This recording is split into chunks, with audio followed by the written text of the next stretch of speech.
هذا القرآن يوحدنا لطريق الخير يوجهنا الله تعالى أنزله ورسول الله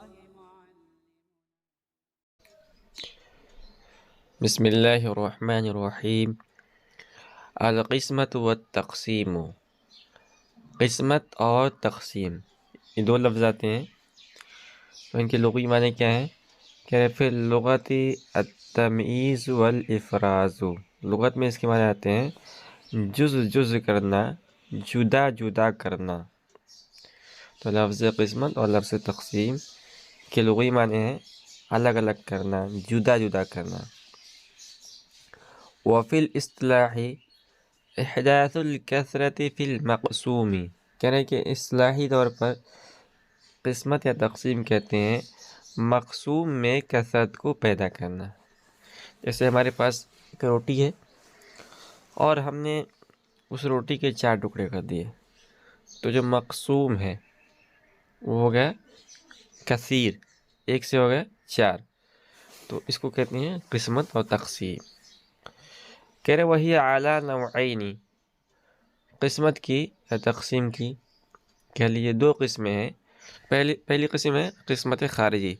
القسمت الخارجیۃ وہی التی توجب الانفصال فی الخارجی، قسمت خارجی وہ قسمت ہے جو خارج میں انفصال کو ثابت کرے۔ تو قسمت خارجی میں خارج کے اندر، ذہن کے اندر نہیں، خارج کے اندر انفصال کا وجود ہوتا ہے، انفصال ثابت ہوتا ہے۔ وہی اعلیٰ ضربین، قسمت خارجی کی 2 قسمیں ہیں۔ قطعیۃ، نمبر 1 ہے قسمت خارجی قطعی، و کسریۃ، دوسری قسم ہے قسمت خارجی کسری۔ القسمت القطعیۃ، کہہ رہے قسمت قطعی وہی ما كانت بآلۃ حادۃ توجب الانفصال بالنفوذ فی الجسم، کہ قسمت خارجی وہ قسمت ہے کہ جو کسی دھاردار آلے سے ہو، جو جسم میں گھس کر انفصال کو ثابت کرے۔ تو قسمت قطعی کے اندر کیا ہوتا ہے؟ کوئی دھاردار آلہ ہوتا ہے، مثال کے طور پر چھری ہے، چاقو ہے، اس کو ہم نے لیا اور کسی بھی جسم کے اندر، مثال کے طور پر ایک لکڑی ہے، ایک لکڑی کے اندر ہم نے اس کو گھسایا اور اس کے ہم نے 2 حصے کر دیے، تو اس کو کہیں گے قسمت قطعی۔ اس کے بعد دوسری قسم ہے القسمت الکسریۃ وہی فصل الجسم الصلب بدفع دافع، تو قسمت کسریہ یہ ہے کہ جسم کو علیحدہ کرنا، کسی سخت جسم کو علیحدہ کرنا بدفع دافع، کسی دفع کرنے والے کے دفع سے۔ تو قسمت کسریہ کے اندر کوئی شے جسم کے اندر نفوذ اختیار کر کے گھس کر علیحدہ نہیں کرتی، بلکہ فورس سے، طاقت سے، دفع دافع کا لفظ استعمال کیا ہم نے، کسی دفع کرنے والے کے دفع سے ایک شے جو ہے دوسری چیز پر لگتی ہے اور پھر اس کے جسم کے اندر جسم علیحدہ ہو جاتا ہے۔ اسی کو بتلا رہے ہیں من غیر نفوذ شیء فی حجمہ، کسی چیز کے اس کے حجم میں گھسے بغیر، نفوذ اختیار کیے بغیر۔ تو اس کو ہم سمجھتے ہیں، عام طور پر دیکھتے ہیں، جیسے مثال کے طور پر ہمارے پاس ایک اینٹ ہے، ایک جسم ہے، سخت جسم ہے، اس کو ہم نے اٹھایا اور اس کو ہم نے سخت زمین پر دے مارا، تو اس اینٹ کے 2 حصے ہو گئے، تو اس کو کہیں گے قسمت کسریہ، اس لیے کہ ایک سخت جسم دفع کرنے والے کے دفع کرنے سے علیحدہ ہوئی ہے اور اس جسم کے اندر کوئی چیز نفوذ اختیار نہیں کی۔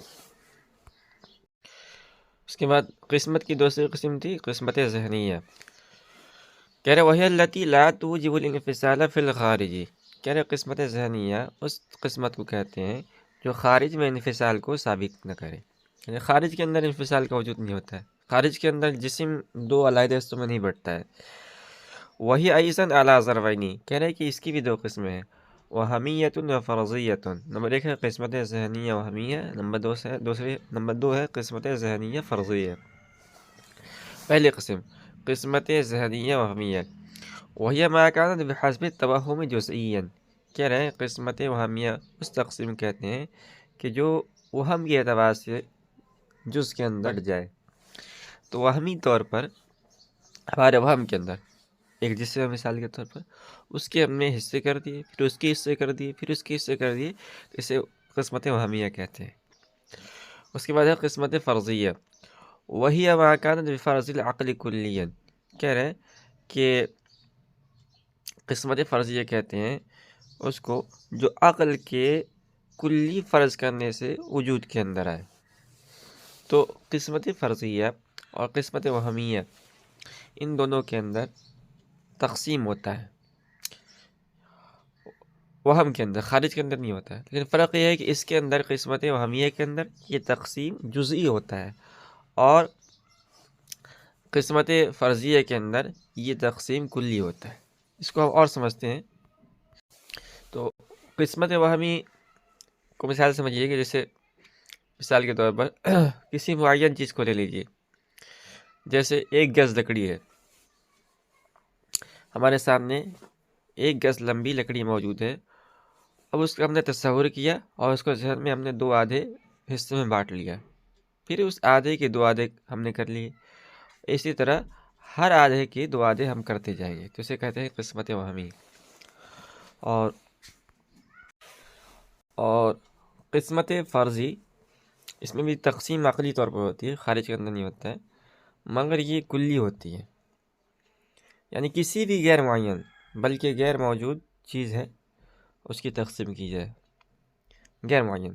مثال کے طور پر گز بھر لکڑی کا تصور کیجیے، ہمارے سامنے موجود نہیں ہے، پھر اس کو 2 حصوں میں تقسیم کر لیجیے اور کرتے چلے جائیے۔